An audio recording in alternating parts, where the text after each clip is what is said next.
네, 우리 오늘 시간이 많이 갔는데 간단히 말씀 전해야 될 것 같습니다. 우리 마가복음 1장 1절부터 8절까지 마가복음 1장 1절부터 8절까지 제가 한 절, 여러분이 한 절 읽겠습니다. 우리 다 같이 일어나서 제가 한 절, 여러분이 한 절 읽겠습니다. 마가복음 1장 1절부터 8절까지 말씀입니다. 하나님의 아들 예수 그리스도의 복음의 시작이라. 선지자 이사야의 글에 보라 내가 내 사자를 내 앞에 보내노니 그가 내 길을 준비하리라. 광야에 외치는 자의 소리가 있어 이르되 너희는 주의 길을 준비하라. 그가 오실 길을 곧게 하라. 기록된 것과 같이 세례 요한이 광야에 이르러 죄 사함을 받게 하는 회개의 세례를 전파하니 온 유대 지방과 예루살렘 사람이 다 나아가 자기 죄를 자복하고 요단강에서 그에게 세례를 받더라.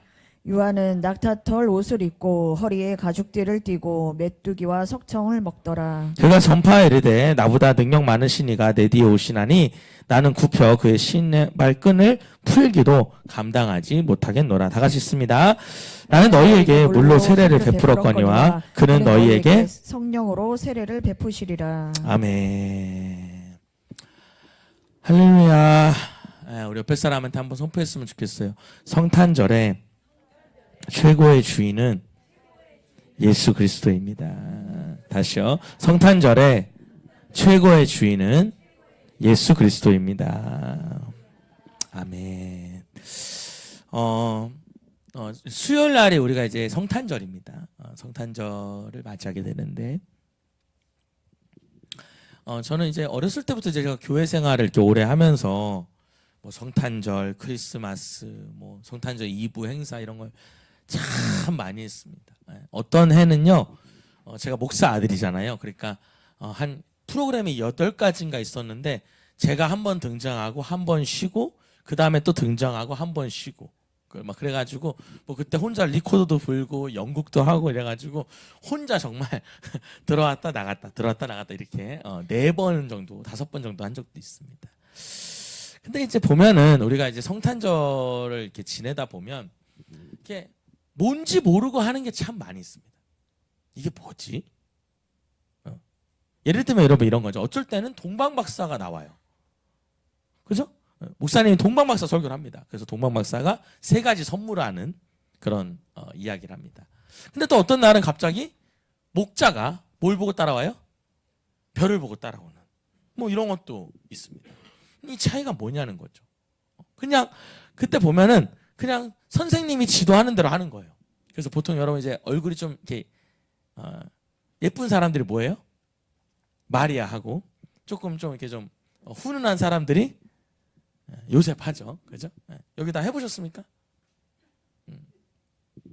저는 참고로 내가 목사님 아들인데도 한 번도 못 해봤습니다. 다 사이드적인 거 있잖아요. 뭐 행인, 뭐 동방박사 다 이런 거만 했어요. 뭐 주인공 한 적이 없어요. 이제 그런. 그래서 제가 이제 성탄절 때 이제 오늘과 수요일날 이제 설교를 하는데 성탄절 관련된 설교를 하려고 하는데 좀 이게 뭐냐라는 걸 좀 알았으면 좋겠다는 마음이 있습니다. 그냥 여러분 땅에서는 영광, 하늘에서는 영광, 땅에서는 평화. 그래요. 그게 뭡니까 여러분? 막상 딱 물어보면 잘 몰라요. 왜 성탄절이 중요한 거고? 성탄절이 뭘 의미하고? 그래서 저희가 오늘 그 얘기들을 좀 하나하나 나눠보려고 합니다. 그래서 제가 이번에 성탄절 현수막을 이렇게 좀 하나 바꾸려고 좀 제작하려고 좀 골라놨는데 제가 참 놀란 게 있어요. 뭐냐면 성탄절 현수막인데 거기 뭐가 있냐면 산타 할아버지가 돼 있어요. 그리고 선물꾸러미랑 트리가 있어요. 여러분 산타 할아버지랑 트리랑 예수님이랑 무슨 관련이 있죠? 없어요. 근데 여러분 그게 교회 현수막이 그렇게 많아요. 그래서 이건 안 되겠다. 예수님에 대한 현수막을 해야 되겠다 해가지고 찾아보니까 너무 촌스러운 거예요 또. 그래가지고 겨우겨우 하나 찾아가지고 이 시대 최고의 선물 예수 그리스도 이렇게 문구만 써있는 그걸 찾았는데 다 트리, 산타 할아버지, 선물 이런 게 가득해요. 근데 사실 여러분 그게 아니거든요. 진짜 여러분 이 성탄절의 의미가 뭔지 우리가 좀 정확히 알았으면 좋겠다. 이런 마음이 제 안에 있는 겁니다. 그래서 마가복음 오늘 설교를 하는데 제가 참고적으로 마가복음은 다른 복음서에 비해서 예수님에 대한 탄생의 얘기가 적습니다. 마태복음은 여러분 예수님의 탄생에 대한 얘기가 얼마나 나오냐면 76구절이 나옵니다. 76구절이 예수님 탄생에 대한 얘기예요. 마태복음에는. 그리고 누가복음에는 무려 183절입니다. 무려 183절이 예수님 탄생과 관련된 얘기예요. 자, 근데 마가복음에는 예수님의 탄생에 대한 구절이 몇 구절 나올까요? 여러분 쓱 보면 알 수도 있습니다. 13구절이 나와 있습니다. 오늘 우리가 그 13구절을 보는 겁니다. 그럼 여러분 제가 말씀을 좀 드릴게요. 왜 마가복음에는 예수님에 대한 탄생의 얘기가 적을까? 여러분 이 복음서마다요 내용이 조금씩 달라요. 여러분 복음서마다 내용이 다른 이유는 간단합니다. 첫 번째는 저자가 다른 거고요. 여러 가지 이유가 있지만 두 번째는 독자가 다른 거예요. 중요한 건 뭐냐면 독자가 다르다는 겁니다. 우리 주원이가 책을 많이 봐요. 그래서 우리 주원이 보니까 1년에 뭐 10몇만 원을 내면 전집을 몇 권이고 볼 수가 있어요. 그러니까 다 보면 또 바꿔오는 거예요. 그래서 근데 우리 주원이가 지금 한글을 지금 읽고 있거든요. 아직은 다 못 읽어요. 그러니까 받침이 있으면 못 읽어요. 그래가지고 이렇게 보면은 받침 없는 글자만 좀 읽거든요. 근데 그 전에 그것도 안 되니까 이제 세이펜이라고 해가지고 이렇게 찍으면 연필 모양으로 된 펜인데 그 소리가 나요. 그러면 이렇게 1페이지 피고 쫙 읽어줘요. 그러면 따랑 소리가 납니다. 그럼 넘어가라는 거예요. 그리고 쫙 읽어줘요. 그럼 따랑 하고 넘어가고. 이렇게 해서 성경을 이제 동화를 책을 막 읽는 거예요. 여러분 왜 주원이한테는 세이펜이 필요하죠? 한글을 모르니까요. 근데 놀라운 건 어느 날 저희 아내가 이제 그 중고 거래에서 주화 책을 샀어요. 주화가 지금 14개월 됐는데 주화가 있는 책이 있다는 거예요. 그래서 중고로 샀는데도 4권에 2만 원인가 3만 원인가 사온 거예요. 그 주화가 무슨 책을 보냐? 그래서 책을 봤더니 책에 글은 하나도 없어요. 그림만 있는데 그 그림에 버튼이 있어요. 요만한 요 동그란 버튼인데 그걸 누르면 소리가 나요. 그래가지고 박쥐 소리도 나고 올빼미 소리도 나고 참새 소리도 나고 그래서 뭐 여름, 겨울 이렇게 해가지고 이렇게 있는 거예요. 그래서 제가 그랬어요. 아내한테. 이걸 얘가 어떻게 보냐.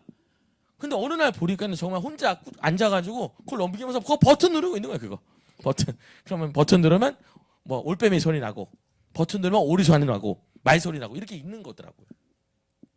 자, 무슨 얘기라면 이런 겁니다. 여러분 그 책을 여러분한테 읽으면 여러분 읽겠어요 안 읽겠어요? 물론 신기하니까 들어볼 수 있겠죠. 근데 그 책을 읽지는 않죠. 여러분 이 성경이라는 것도 마찬가지예요. 누가 이거를 읽을 건지를 감안하고 쓴다는 거예요. 그럼 여러분 이 마가복음은 누굴 향해서 쓰고 있냐면 로마에서 핍박받는 그리스도인들을 향해서 쓰고 있습니다. 이게 되게 중요해요. 로마에서 핍박받고 박해받는 그리스도인들을 향해서 쓰고 있는 거예요. 지금 여러분 로마 사람들이 예수 믿는 걸 막 박해하고 핍박한단 말입니다. 그래서 그 사람들을 향해서 이 복음서를 쓴 거예요. 자, 그럼 여러분 참고적으로 마태복음은 유대인들을 향해서 썼습니다. 적어놓으면 여러분 도움이 좀 되실 거예요. 마태복음은 유대인을 향해서 썼어요. 그 다음에 누가복음은 하나님을 전혀 모르는 이방인을 향해서 썼습니다. 다 달라요, 독자가. 그리고 마가복음은 박해당하고 있는 그리스도인들. 어디에서? 로마로부터 박해당하고 있는 그리스도인들을 향해서 쓴 거예요. 자, 그러니까 절 봅시다. 그러니까 여러분 이 마가복음에는 뭐가 나오냐면 예수님의 십자가 박해 과정이 많이 나와 있습니다. 여러분 그게 왜 많이 나올까요? 이런 의미가 있습니다. 예수님도 이렇게 박해받았으니 너희도 박해받아라. 그게 옳은 길이라는 메시지가 담겨 있는 거예요. 그러니까 이 그리스도인한테 뭘 줘요? 위로를 주는 겁니다. 너네가 지금 제대로 가고 있어. 예수님도 그렇게 핍박받고 박해받았어. 그게 여러분 마가복음이 16절까지 나와 있는 16장까지 나와 있는데 11장부터 16장이 다 그거에 대한 거예요. 그래서 예수님의 탐생에 대한 얘기는 적지만 예수님의 십자가에 대한 얘기는 제일 많이 나오는 게 어디예요? 마가복음입니다. 마가복음. 자, 그러면 여러분 저 봅시다. 마가복음에서 예수님의 탄생에 대한 얘기가 적은데 그럼에도 불구하고 여러분 기록되어 있다는 것은 굉장히 중요한 얘기라는 뜻이에요. 이해가 되시죠? 자, 그럼 1절 한번 읽어보겠습니다. 1절을 시작. 하나님의 아들 예수 그리스도의 복음의 시작이라. 아멘. 여러분 이건 엄청난 얘기입니다. 하나님의 아들 예수 그리스도의 복음의 시작이다. 자, 오늘 그 얘기를 좀 해볼게요. 자, 그 복음이 뭡니까? 여러분 오늘 제가 말하는 거 여러분들이 잘 설명할 수. 여러분 복음이 뭡니까? 일단 여러분 복음이라는 것이 복복자의 소리 음자거든요. 복음. 그러니까 복된 소리란 뜻이에요. 우리는 좋은 소식, 굿뉴스 이렇게 표현하는데 한자 그대로 읽으면 복된 소리예요. 여러분 그 우리 주음성교회 할 때 음자가 이거고요. 저희 아버지가 이제 노영복이잖아요. 그 영복의 복자가 이거예요. 복된 소리란 뜻이에요. 자, 그러면 여러분 이 복음이라는 말이 여러분 우리는 교회에서 쓰는 용어인지 아는데 그렇지 않습니다. 사실 복음이라는 말은 교회에서 쓰는 용어가 아니고요. 이 복음이라는 말은 언제 쓰냐면 전쟁에서 승리했을 때 쓰는 말이에요. 전쟁의 승전가로 쓰던 게 복음이라는 말입니다. 그리고 또 하나가 뭐냐면 자녀가 태어났을 때 복음이란 말을 썼어요. 우리는 복음이라는 말이 교회에서 만든 용어라 생각하는데 그렇지 않아요. 원래 이 복음이라는 용어는 전쟁에서 승리했을 때, 자녀가 태어났을 때, 이럴 때 쓰는 말이 복음이라는 말입니다. 자, 그럼 여러분 제가 여러분한테 이제 물어보겠습니다. 교회에서의 복음은 뭘 말하는 겁니까? 여러분 우리가 이걸 잘 오늘 여러분들이 정립했으면 좋겠어요. 오늘 여러분 그것만 설교가 마치게 될 것 같아요. 여러분 이 성경에서 말하는 복음은 뭐냐? 여기 써 있잖아요. 하나님의 아들 예수 그리스도의 복음이다. 이렇게 나와 있어요. 여러분 이게 복음입니다. 여러분 복음이라는 말이 뭐냐? 다른 말로 하면 복음이 뭐냐? 예수 그리스도입니다. 여러분 누구가 복음이 뭐야라고 물어보시면 예수님이 그 아담과 하와가 죄를 져가지고 막 이렇게 복잡해서 여러분 딱 말할 수 있어요. 뭐냐? 복음이 뭐냐? 예수 그리스도가 복음입니다. 예수 그리스도. 여러분 그럼 여러분 이걸 문장으로 표현하면 이렇게 되는 거예요. 그러니까 예수 그리스도 자체가 복음인 거예요. 자, 여러분 기독교라는 용어를요 영어로 보면 우리가 기독교를 영어로 보면 크리스천어리 이렇게 써 있습니다. 우리 한번 좀 보여줄게요. 크리스천어리 이렇게 써 있어요. 기독교가. 기독교 영어로 치면 크리스천어리 이렇게 나옵니다. 자, 그런데 이 기독교에서 크리스천어리에서 크라이스트를 빼면 그리스도라는 말을 빼면 어떻게 되냐면 이 크라이스트라는 말을 빼면 베너티라는 말이 남습니다. 이거 여러분 그대로 써놔도 좋아요. 근데 이 베너티라는 말이 무슨 뜻이냐면 무의미한이라는 뜻이 됩니다. 크리스천어리에서 크라이스트를 빼면 베너티라는 말이 남게 돼요. 그럼 여러분 베너티라는 말은 뭐냐면 무의미한 뜻인데 그럼 이런 뜻이 되는 거예요. 기독교에서 누가 빠지면 예수님이 빠지면 아무것도 아니라는 거예요. 그러니까 기독교 전체가 누구의 얘기예요? 예수님에 대한 얘기예요. 예수님에 대한 얘기. 예수님. 자, 그럼 여러분 이렇게 설명할게요. 여러분 구약이 뭡니까? 여러분 한마디로 설명할게요. 구약은 뭐냐? 예수님이 오실 거라는 이야기입니다. 그럼 여러분 복음서는요? 예수님에 대한 얘기예요. 그럼 여러분 사도행전부터 요한계시록은요? 다시 오실 예수님에 대한 이야기입니다. 다시요. 구약이 뭐라고요? 예수님이 오실 거에 대한 얘기예요. 그게 구약입니다. 그 다음에 여러분 복음서는요? 예수 그리스도에 대한 얘기예요. 그 다음에 사도행전부터 여러분 요한계시록까지는 뭐예요? 다시 오실 예수님에 대한 얘기인데 정확히 표현하면 다시 오실 예수님을 기다리는 사람들에 대한 얘기예요. 그럼 여러분 우리도 뭐예요? 우리도 지금 신약을 살고 있는 거예요. 그러니까 사도행전 이상을 살고 있는 거죠.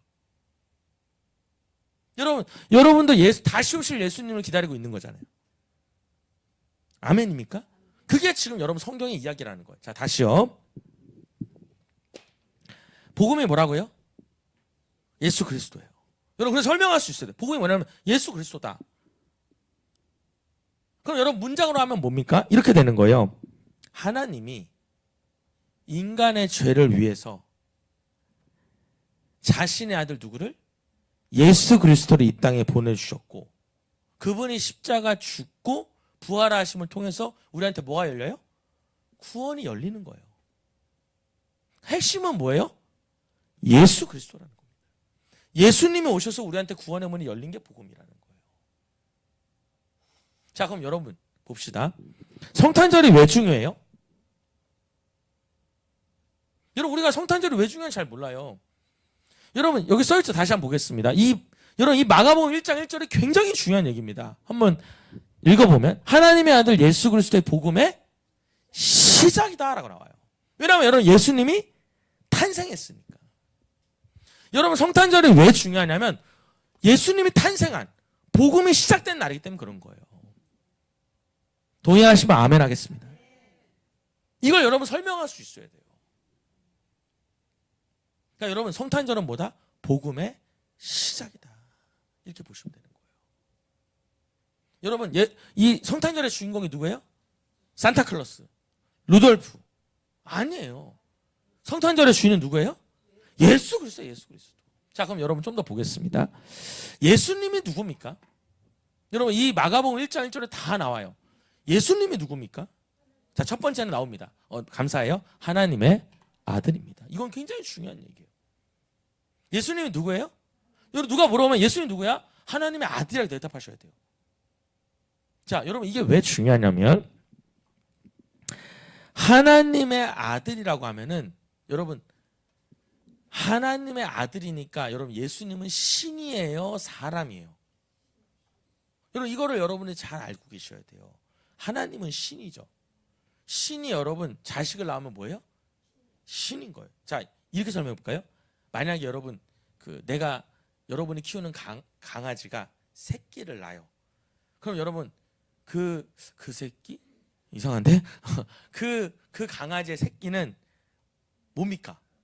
강아지잖아요. 그죠? 제가 또 개라 그러면 또 이게 또 안 좋아하는 분들 있어요. 강아지라고 표현하는 거예요.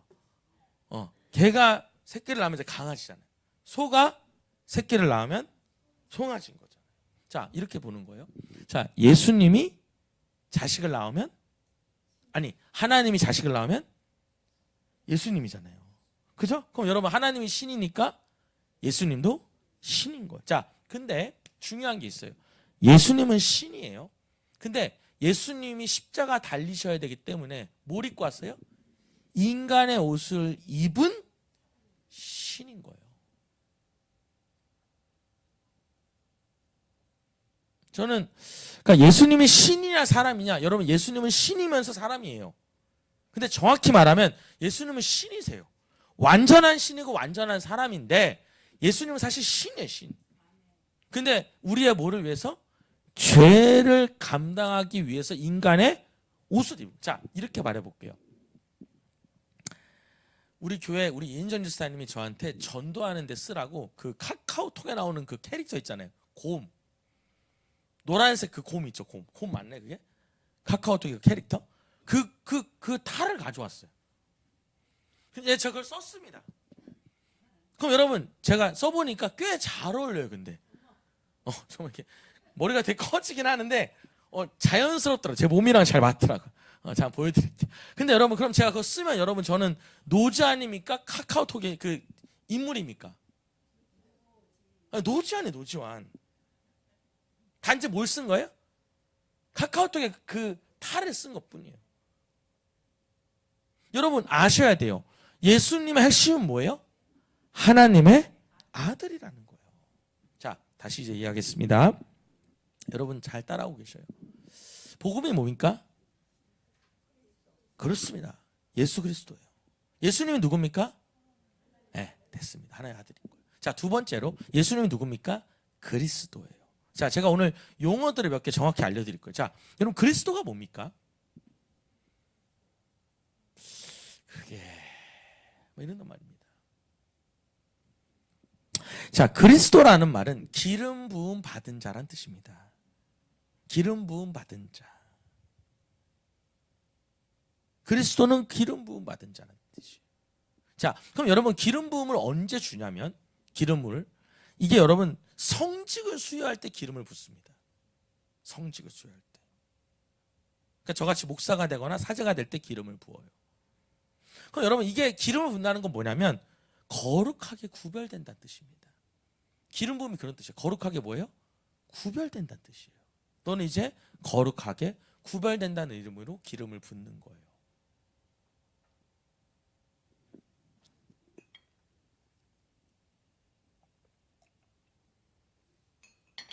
자, 조금 더 설명을 해볼게요. 오늘 1절만 하고 마칠 것 같아요. 1절과 마지막 절만 하고. 자, 예수는 1부 때는 이건 설명 안 했는데, 자, 예수라는 뜻이 뭐예요? 여러분, 예수라는 뜻도 이름의 뜻이 있습니다. 예수라는 뜻이 여호와는 구원이시다 라는 이름의 뜻이 있습니다. 이게 예수의 뜻이에요. 이예수가 되거든요. 여호와는 구원이시다 라는 뜻이에요. 그게 예수님의 뜻이에요. 그러니까 여러분, 예수님은 어떤 분이에요? 하나님을 구원시키려고 보낸 사람입니다. 자, 그런데 그리스도는 뭐예요? 기름 부음 받은 자거든요. 그럼 여러분, 기름 부음 받은 건 뭐예요? 거룩하게 구별됐다는 거예요. 다른 말로 하면 택했다는 겁니다. 택했다는 거예요. 우리가 여러분 그냥 용어를 써요. 모르고. 자, 그러면 자 보세요. 예수 그리스도 하면 무슨 뜻이냐면 여호와 하나님이 구원시키려고 택한 사람이 예수 그리스도라는 뜻이에요. 자, 그럼 여러분 이렇게 볼게요. 메시아는 뭡니까? 자, 메시아라는 말을 또 써요, 갑자기. 자, 메시아라는 말과 그리스도라는 말은 똑같은 말입니다. 근데 여러분 절 보셔요. 그리스도라는 말은 우리가 신약 있지 않습니까? 신약을 우리가 헬라어로 썼는데 헬라어로 그리스도라는 말이 구약을 우리가 히브리어로 썼거든요. 히브리어로는 메시아라는 말이 돼요. 똑같은 말이에요, 사실은. 메시아라는 말과 그리스도라는 말은 똑같은 말이에요. 자, 이게 어떻게 설명해야 될까요? 신약으로 오면은 뭐라 불러요? 그리스도. 구약으로 가면 메시아 이렇게 되는 거예요. 이해가 되십니까? 그런 뜻이 되는 거예요. 우리가 이런 용어들을 잘 모릅니다, 사실은. 아, 그렇구나. 그러면 메시아라는 말은 뭐예요? 하나님 기름 부음 받은 사람, 택했다는 뜻이에요. 여러분도 다 하나님께서 기름 부으신 거예요. 택한 거죠. 아멘입니까? 단지 성직자로 부르신, 저는 이제 성직자로 부르신 거고, 여러분은 이제 하나님의 일꾼으로 부르신, 하나님의 자녀로서 부르신 거죠. 자, 그럼 한 번 더 정리를 할게요. 복음이 뭐예요? 예수 그리스도예요. 예수는 그 자체예요. 아까 여러분 크리스터너티에서 크라이스트 빼면은 베너티 아무 의미도 없는 거예요. 그러니까 기독교는 전체가 뭐예요? 예수님에 대한 얘기예요, 사실은. 예수님. 근데 예수님 빼면 아무 의미가 없는 거죠. 근데 예수님이 누구라고요? 하나님의 아들이에요. 그리고 뭐예요? 하나님이 택한 사람, 그리스도죠. 근데 여러분 이게 구약어의 언어로 쓰면 메시아라는 말이 되는 거예요. 그러니까 여러분의 메시아랑 그리스도는 똑같다는 말만 알고 계시면 돼요. 똑같은 얘기구나라는 걸 알고 계시면 되겠습니다. 자, 그러면 마가복음 10장 45절을 보겠습니다. 마가복음 10장 45절 한번 읽어볼게요. 마가복음 10장 45절.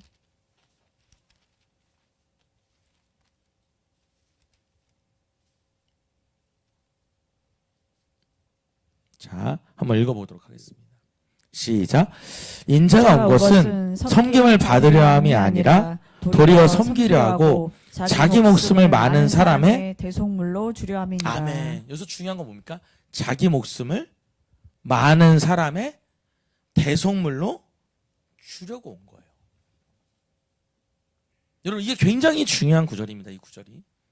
여러분 예수님이 이 땅에 왜 왔어요? 많은 자기 목숨을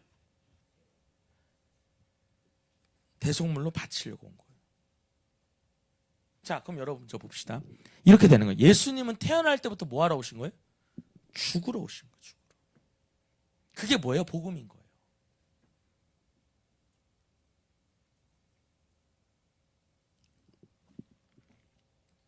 자, 그럼 여러분 이런 얘기 하나 해볼게요. 하늘에는 영광, 땅에는 평화. 우리 많이 들어보셨죠? 누가복음 2장 14절에 나와요. 하늘에는 영광, 땅에는 평화. 우리 한번 읽어볼게요. 이게 무슨 용어냐? 한번 읽어볼게요. 시작. 지극히 높은 곳에서는 하나님께 영광이요, 땅에서는 하나님이 기뻐하신 사람들 중에 평화로다 하니라. 여러분 이게 무슨 말입니까? 우리 이거 여러분 모르고 그냥 해요. 앞에다 여러분 막 써 있잖아요. 하나님께 영광, 땅에는 평화. 그게 뭐냐고요, 그게.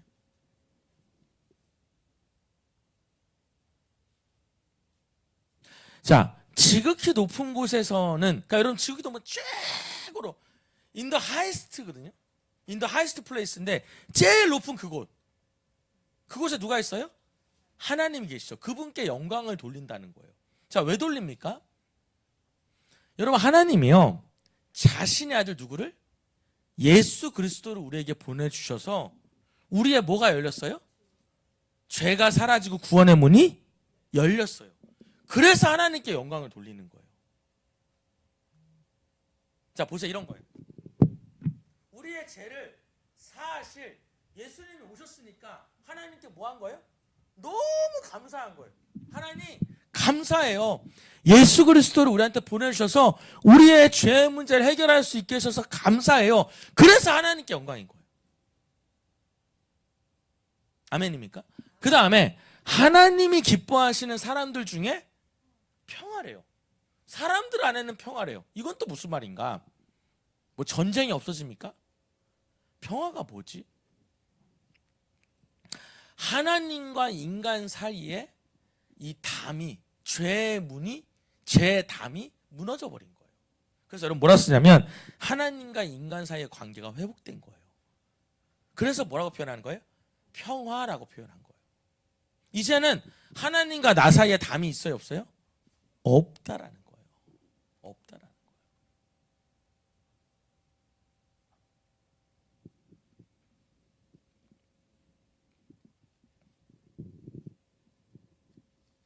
여러분 그러면 좀 이해가 다 되십니까? 자, 복음은 뭐예요? 예수 그리스도예요. 그 자체예요, 그냥. 복음이 뭐라고 그러면 예수 그리스도라고 하십시오. 그리고 마가복음 1장 1절 보여주세요, 그냥. 그리고 여러분 예수 그리스도는 누구예요? 하나님의 아들이에요. 그리고 그리스도예요.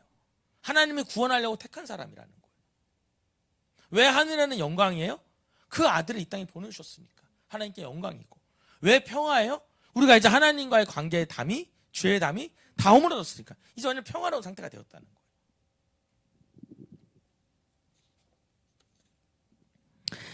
자, 2절 한번 읽어보겠습니다. 2절.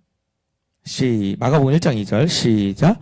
선지자 이사야의 글에 보라. 내가 내 사자를 내 앞에 보내노니 그가 내 길을 준비하리라. 여러분 이사야에서도 이 예수님이 오실 거라는, 또 세례 요한이 올 거라는 내용이 써 있다는 거예요, 구약에도. 자, 근데 여러분 마가복음 1장 2절은 사실은 이사야에 써 있는 게 아니라 걷다 써놓겠습니다. 말라기 3장 1절에 써 있어요. 이사야서 이 말라기 1장 2절의 말씀은 아니죠. 마가복음 1장 2절의 말씀은 말라기 3장 1절에 나와 있어요. 한번 밑에 나와 있는데 좀 크게 읽어보도록 하겠습니다. 한번 읽어볼게요.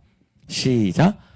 만군의 여호와가 이르노라. 보라, 내가 내 사자를 보내리니 그가 내 앞에서 길을 준비할 것이요. 여러분 내가 내 사자를 보낸대요.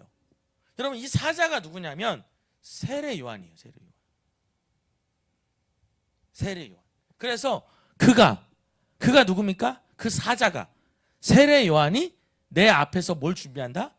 길을 준비. 그럼 여러분 여기서 내가 말하는 건 누구냐면 하나님이면서도 예수님 오실 거 말하는 거예요. 내가 이제 올 거야. 근데 내 앞에 누가 가 있을 거야? 내 사자가 가 있을 거야. 그게 누구예요? 세례 요한이 되는 거예요. 자, 이 얘기를 왜 하냐면 이런 거예요. 성경의 모든 얘기는 누굴 향해서 가 있다? 예수님을 향해서 가 있다, 이 얘기를 하는 거예요. 자, 3절 한번 읽어보겠습니다. 3절 시작.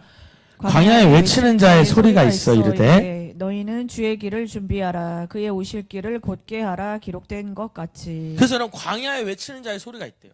자, 광야에서 누가 막 외쳐요. 누가 외칩니까? 그렇습니다. 세례 요한이 외치는 거예요. 여러분 이 말씀은 이사야서 40장 3절에 나와 있습니다. 적어 놓을게요. 이사야서 40장 3절에 나와 있어요. 그러니까 여러분 이미 구약에서 세례 요한이 올 것도 예수님이 오실 것도 다 예언되어 있다 이 말이에요. 사실은 뭐라 그래요? 너희는 광야에서 누구의 길을? 여호와의 길을 예비해라. 사막에서 우리 하나님의 대로를 평탄하게 해라. 이렇게 여러분 이사야서 말씀을 인용해 온 거예요. 마가복음에서. 자, 그래서 여러분 보면은 4절 한번 읽어볼까요? 4절 시작. 세례 요한이 광야에 이르러 죄사함을 받게 하는 회개의 세례를 전파하니. 그래서 여러분 이 세례 요한이 막 회개하라 그러는 거예요. 누가 오실 거니까? 아멘. 여러분 맞아. 예수 그리스도 올 거니까. 이거 여러분 세례 요한이 그걸 막 외친 겁니다. 근데 여러분 이게 재밌는 게요. 이 세례 요한은 6개월밖에 활동을 안 합니다. 실제로. 그리고 예수님은 3년 이상을 활동하시잖아요. 근데 여러분 이 세례 요한이 6개월을 활동하는데 이 인기가 어마어마했다는 거예요. 사실은. 그러니까 여러분 우리나라로 치면 광야에서 외쳤다는 게 뭐냐면 여러분 광야가 가보면은 돌산이거든요. 벌거벗은 산이라고요. 그 안에 이제 물이 있는 건데 여러분 우리나라로 치면 이렇게 되는 거예요. 인제 같은 데 있죠. 강원도 인제. 우리 이호준 성의 아드님이 어디가 있죠? 양양 가 있잖아요. 양양보다 인제가 더 멀죠. 비슷한가요? 뭐 우리 인제가 그거라며 인제 가면 언제 오나 그거라며 그만큼 멀다고. 여러분 이게 대단한 게 뭐냐면 그 아무도 없는 데서 외친 거예요. 회개하라. 주님이 오신다. 막 외쳤는데 5절 볼게요. 5절 넘겨보겠습니다. 시작. 온 유대와 지방과 예루살렘 사람이 다 나아가 자기 죄를 자복하고 요단강에서 그에게 세례를 받더라. 여기저기서 사람들, 그러니까 여러분 이런 거예요. 내가 강원도 인제에서 막 복음을 외쳐요. 그게 세례 요한이거든요. 근데 여러분 서울에서도 오고 대전에서도 오고 부산에서도 오는 거예요. 그러니까 여러분 이 자체가 하나의 역사인 거죠. 제가 우리 1부 때 그랬어요. 여러분 하실 수 있죠? 그랬더니 한 분이 아멘 하더라고요. 그래서 다음 주에 파송하겠다 그랬어요. 인제로. 여러분 생각해봐요. 산골짜기 혼자서 회개하라. 여호와의 길을 예배하라 막 외치는데 진짜 온 거예요. 하나님 역사하신 거죠. 그래서 그들은 다 뭐예요? 세례를 막 준 거예요. 자, 8절 볼게요. 8절. 그래서 여러분 세례 요한은 예수 그리스도를 막 선포합니다. 시작. 나는 너희에게 물로 세례를 베풀거니와 그는 너희에게 성령으로 세례를 자, 베푸시리라. 여러분 제가 좀 시간 때문에 잘라서 얘기를 할게요. 저를 봅시다. 나는 너희에게 뭘로 세례를 줘요? 물로 세례를 줘요. 근데 그는 너희에게 뭘로 준대요? 성령으로. 자, 이 얘기를 좀 해보겠습니다. 자, 물로 세례를 주는 거를 누가 가르쳐 줬습니까? 우리 이걸 한번 잘 생각해 봐야 돼요. 여러분, 물로 세례를 우리가 주죠. 침례로 하기도 하고 성부와 성자와 성령의 이름으로 내가 세례를 주노라 이렇게 하잖아요. 여러분, 그거 누가 했던 겁니까? 그쵸, 헷갈리죠?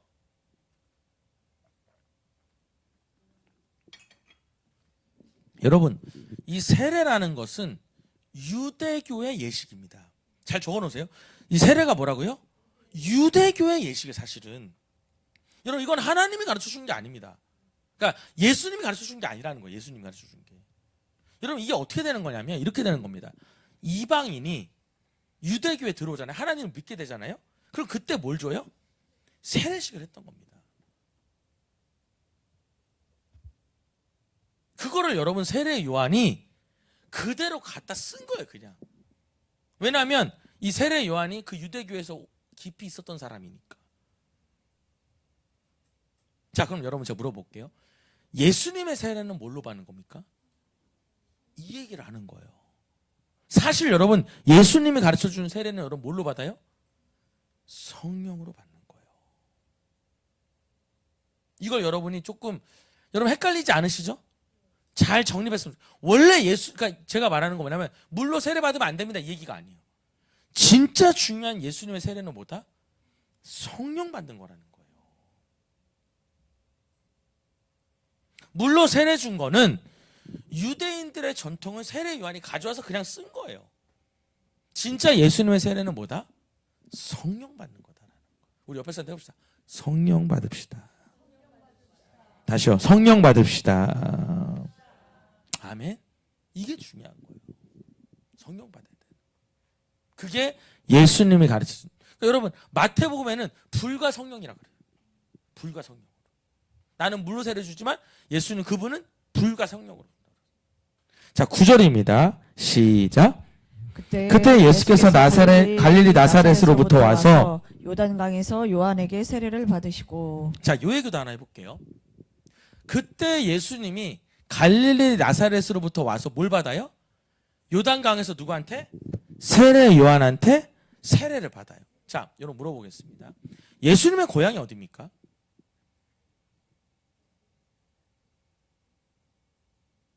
자, 여러분 잘 보셔요. 우리 이것도 정립을 하자고요. 여러분 지금 혼미한 영이 역사하는 거 아니죠? 자, 잘 따라오시죠. 자, 여러분 예수님의 고향이 어디입니까? 여러분 이런 경우가 있더라고요. 제가 이렇게 성도님들 만나보면 집사님 고향이 어디예요? 그러면 저 태어난 데는 부산인데요. 실제로는 바로 이사해가지고요. 저 인천에 살았어요. 이렇게 말해요. 자, 그럼 여러분 그 사람의 고향은 어디입니까? 이제 헷갈리죠, 그죠? 여러분 이렇게 보셔야 돼요. 여러분 예수님의 실제로 태어난 곳은 베들레헴이에요. 베들레헴. 근데 여러분 거기 왜 태어났죠? 호적 등록하러 갔던 거예요. 여러분 실제 예수님의 고향은 나사렛입니다. 태어나기만 어디서? 베들레헴에서 태어난 거예요. 여러분 이것도 잘 알고 있었으면 좋겠어요. 예수님의 여러분 그것도 나사렛에다 뭐라 쓰냐면 예수님의 실제적 고향이라고 쓸게요. 실제 예수님의 고향은 어디예요? 나사렛이 나사렛. 근데 여러분 그런 경우 있잖아요. 여러분이 부산에서 태어났어요. 근데 여러분 태어나자마자 서울로 이사 왔어요. 서울에 살았어요. 여러분 고향은 어디입니까? 태어난 데만 부산이지? 저는 서울에서 컸으면 이렇게 말할 거 아니에요. 예수님도 그래요. 예수님 태어난 데가 어디예요? 베들레헴이에요. 근데 큰 데는 부모님이 나사렛 사니까 나사렛에서 태어났다고 사실은. 여러분 그 이야기 모르셔요? 이건 다 아는 줄 알고 빨리 설명했는데 그러니까 예수님의 실제 고향은 나사렛이구나 이걸 아시면 되는 거예요. 그래서 여러분 세례 받으러 오신 거예요. 요단강까지. 자 10절입니다. 마지막 절이에요. 10절 11절 시작. 곧 물에서 올라오실새 하늘이 갈라짐과 성령이 비둘기같이 자기에게 내려오심을 보시더니. 그래서 여러분 물에서 내려갔다가 이제 여기가 물이라 치면 내려갔다가 이제 올라오는데 하늘이 갈라지고 성령이 내려오는 거예요. 근데 그 성령의 모습이 마치 뭐처럼 비둘기같이 내려오더라 이 말이에요. 그러니까 여러분 이때부터 예수님이 성령 받은 거죠. 그 사역을 시작하시는 거예요. 자 그리고 11절입니다. 시작. 하늘로부터 소리가 있어 나기를 너는 내 사랑하는 아들이라. 내가 너를 기뻐하노라 하시니라. 자 근데 그때 중요한 얘기를 하나님께서 해주십니다. 예수님의 귓가에 뭐가 들리냐면 하늘로부터 소리가 들어갔다 나왔는데 하늘이 열리고 막 성령이 내려요. 그래서 소리가 들리는 거예요. 뭐냐면 너는 내 아멘. 제가 이것 때문에 여기까지 읽는 거예요. 그럼 여러분 예수님이 누구예요? 하나님의 아들이라는 거예요. 여러분 왜 기뻐하시죠 하나님이? 죽기까지 순종했으니까. 네가 순종해서 이 자리에 왔으니까 기뻐한다는 거예요. 자 여러분 그러면 이제 말씀 마무리할 텐데 여러분 여기서 여러분 대답을 하면 끝나는 거고 못하면 다시 1절부터 시작을 하는 겁니다. 긴장하시고 자 여러분 성탄절의 가장 중요한 의미가 뭡니까? 그냥 무조건 예수 그리스도죠. 그죠? 여러분 그렇죠. 감사합니다. 양정현 선생님 구원시켰어요. 여러분 성탄절의 올바른 의미는 뭐냐면 예수 그리스도 맞는데 복음의 시작입니다. 그걸 여러분 알고 계셨으면 좋겠어요. 아멘. 아니 당연한 얘기인데 여러분 이 당연한 얘기인데 정리가 안 되는 건 되게 많아요. 우리가 성탄절이 왜 중요하다고요? 여러분 예수님이 탄생한 복음이 시작한 날이어서 중요한 거예요. 여러분 복음이 뭔데요? 예수 그리스도 예수 그리스도. 갑자기 아까 예수 그리스도가 틀렸다니까 대답을 또 안 해. 복음이 뭐예요? 예수 그리스도 그 자체예요. 예수님이 누군데요? 하나님의 아들. 자꾸 짜증나게 똑같은 거 물어보네. 이러고 내일 물어보면 또 모른다니까? 성찬 내가 수요일날 물어볼 거예요 여러분한테. 그래서 모르면 오늘 거까지 다시 다 처음부터 할 거예요 내가. 어차피 밥도 안 먹고 그 다음 프로그램도 없으니까 다시 다 이제 2시간짜리 듣는 거예요. 이제 뭐 애들 율동이고 뭐고 다 나중에 듣는 거고 다시 여기서부터 시작할 거예요. 그러니까 여러분 잘 생각하셔. 다시 말씀드려요. 여러분 6월절의 의미가 뭐라고요? 복음의 시작이라는 거예요. 그럼 여러분 이렇게 표현하고 싶어요. 여러분 성탄절에 가장 중요한 게 뭘까? 예수님을 잘 믿는 거예요. 제가 여러분 요번에 우리 성도분 중에 한 분이 생일이라고 아웃백 여러분 아시죠? 모르셔? 그치 모르지. 아웃백 아시겠어? 뭐 어디 아웃돼 있어? 그래서 여러분 아주 비싼 그 패밀리 레스토랑이에요. 그래서 거기 이제 쿠폰 하나 보내줬어요. 해가지고 우리 주원이 제가 우리 아이들 쿠폰 받은 거 쓰려고 전화를 했습니다. 근데 25일 날은 제가 교회에 있으니까 24일 날 이제 그 식사를 사려고 전화를 했어요. 전화를 해가지고 수지에다 전화를 했죠. 죽전에다가 아웃백에다가 전화했더니 제가 수요일 날 25일 날 오후 5시에 가고 싶다 그랬더니 대뜸 하는 말이 예약 마감됐습니다 이러는 거예요. 예상했어요. 수지는 좀 잘 사니까 그럴 거다. 그러면서 뭐냐면 24, 25 다 마감됐대요. 그렇구나. 그러면 광교도 조금 위험하지만 광교 한번 해보자. 광교에다 전했어요. 광교에다 전했더니 뭐냐면 거기도 예약이 다 마감됐다. 24, 25 다 마감됐대. 그리고 31일, 1일도 마감됐대. 그러는 거야. 그래? 그러면 좀 더 멀리 가보자. 수원엔 됐겠지. 근데 수원에도 전화했더니 다 마감됐다. 그래서 그때 알려주더라고. 어플로 이렇게 대기하는 게 있대요. 여러분 성탄절이 뭐 하는 날입니까? 아웃백 스테이크 먹으러 가는 날이 아니라 여러분 복음이 시작된 날이라는 거예요. 제가 그 얘기를 하려고 얘기하는 거예요. 트리도 산타도 선물도 사실 여러분 다 의미가 없는 거야. 사실은 그날의 제일 중요한 핵심은 뭐예요? 최고의 선물 예수 그리스도가 온 거예요. 이 땅에 복음이 시작되었다 이거예요. 여러분 이번 성탄이 여러분에게 예수님을 더 붙잡는 날이 되었으면 좋겠어요.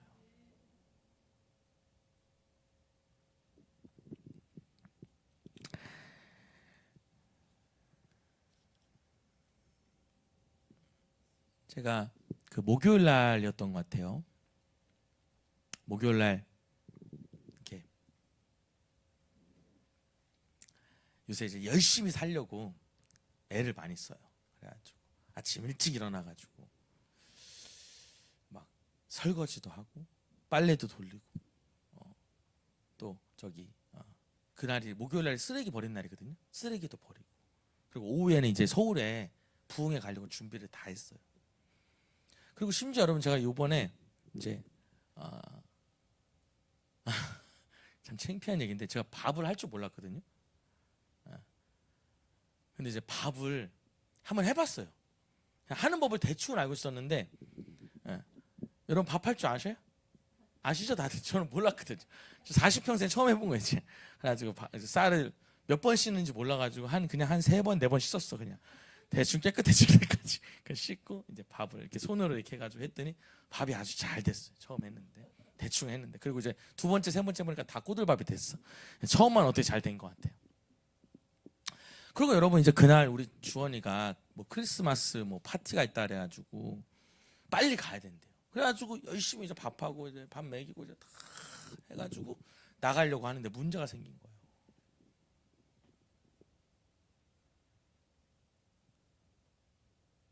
열쇠가 없는 거예요. 빨리 가야 되는데 차키가 딱 하나밖에 없는데 그 열쇠가 없는 거예요. 그래가지고 이제 차분하게 다 찾기 시작했어요. 주머니도 찾고 잠바도 찾고 막 옷도 다 털어보고 양말도 찾고 다 찾는데 열쇠가 없는 거예요. 막 기도를 했죠. 하나님 빨리 가야 돼. 그리고 여러분 제가 오전에 미팅이 있고 오후에 이제 우리 성도님들이랑 서울 가야 됐거든요. 그러니까 무조건 차키가 있어야 돼. 뭐 봉고차로 다니면 아내 차로도 안 돼. 무조건 봉고차가 있어야 돼. 막 기도를 했어. 하나님 빨리 차키 달라고. 차키 어디 있냐고. 빨래통에도 뒤져보면 다 안 나오는 거예요. 그러다 여러분 그렇게 한 1시간이 있었어요. 정말. 근데 정말 안 나오는 거예요. 그래가지고 완전히 절망해가. 근데 갑자기 절망이 찾아오더라고요. 낙심이 찾아오고. 너는 도대체 왜 이렇게 생겨먹은 거냐? 이러면서 아니 좀 열심히 살아보려 했더니 키는 왜 잊어버렸냐? 제가 여러분 예전에도 우리 아내 억지로 끌고 애들 데리고 해수욕장 갔다가 비 오는데 열쇠 잊어버려가지고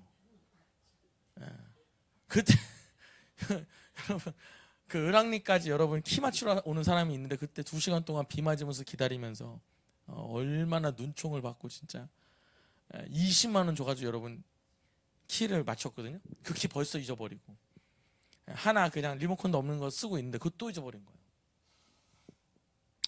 막 낙심이 찾아오는. 그래서 하나님한테도 갑자기 원망이 나오는 거예요. 하나님 이 키 어디 갔냐고. 다 포기하고 있는데 가만히 이제 기도를 하는 거예요. 이제 다 끝났어요. 뭐 미팅이고 뭐고 우리 아내가 대신 우리 주원이 데려다주고. 근데 갑자기 내 마음에 뭐래냐면 하나님이 이런 마음을 주는 거예요. 귀중한 게 모여있는 데를 한번 열어봐라. 이런 마음이 생기더라고. 열어봐라 이렇게 음성이 들린 게 아니라 거길 열어보라는 생각이 드는 거예요. 그래서 귀중한 게 이제 우리 주와 돌반지 있는 데가 귀중하거든요. 그 안에 화장대를 다 열어봤어요. 근데 거기에는 키가 분명히 없어요. 그냥 귀중한 게 모여있는 건데 열었더니 키가 하나 있는 거예요. 이 키가 그 키가 맞나 모르겠는데 어쨌든 한번 가서 열었는데 열린 거예요. 갑자기 그때부터 하나님께 영광이 나오기 시작하는 거예요. 주님은 살아계시고 전능하신 분이십니다. 역시 제가 아내한테 그래서 아까까지만 해도 여보 난 진짜 바보 같은가 봐. 왜 그런지 모르겠어 막 이랬는데 갑자기 그 열고 나서 와가지고 여보 하나님 살아계셔. 우리 하나님 지금 하나 역사하신다고. 그리고 여러분 지금까지 잃어버린 키는 못 찾았어요. 아내가 어제 한심해 하더라고요. 그 키 어땠어요? 못 찾았어. 그냥 그 키를 좀 쓰고 있는 거예요. 제가 여러분한테 뭘 얘기하고 싶냐면 이런 거예요. 이제부터 하는 얘기를 여러분 잘 들어보셔요. 우리가 하나님을 믿지만 예수님을 믿지만 우리가 때로는 예수님에 대해서 답답할 때도 있고 때로는 믿어질 때도 있고 때로는 막 원망이 나올 때도 있어요. 때로는 하나님을 찬양할 때도 있고. 여러분 지금 이번 성탄이 여러분한테는 어떨지 모르겠는데 제가 이렇게 우리 성도님들 보니까 마냥 즐거워할 수 없는 분들이 많아요. 마치 여러분 이런 것 같아. 남들은 성탄절하고 기분 막 떠 있는데 정작 나는 너무나 이 성탄이 좀 우울하고 좀 슬플 수도 있는 거예요. 근데 여러분 우리가 성탄절에 대한 개념을 오늘 바꿨으면 좋겠어요. 성탄절은 엄청 행복하고 즐거운 날이 아니라 선물 받고 신나는 날이 아니라 뭐가 시작된? 복음이 시작한 날이에요. 여러분 이번 성탄을 맞으며 연말도 찾아오고 괜히 우울해질 수 있어요. 근데 여러분 우리가 그 마음을 뭘로 바꿔야 되냐면 성탄의 의미 그대로 누굴 더 붙잡자? 예수님 더 붙잡자. 아멘. 성탄절은 아웃백 스테이크 먹으면서 사랑하는 사람이나 노닥거리는 날이 아니다. 그런 날이 아니에요. 그날은 복음이 시작된 날이고 우리가 더 예수를 붙잡는 날이 돼야 돼요. 여러분 안에 어려움이 있습니까? 나만 우울한 것 같아. 나만 이러고 사는 것 같아. 여러분 그렇지 않아요. 지금 많은 사람들이 어렵고요. 근데 정말 중요한 건 성탄절은 그런 날이 아니에요. 예수님을 더 붙잡는 날이 되는 그런 날이 되고 그런 주간이 되었으면 좋겠어요. 여러분 이 시대 최고의 선물이 누굽니까? 예수 그리스도입니다. 성탄절의 주인공이 누구십니까? 예수 그리스도.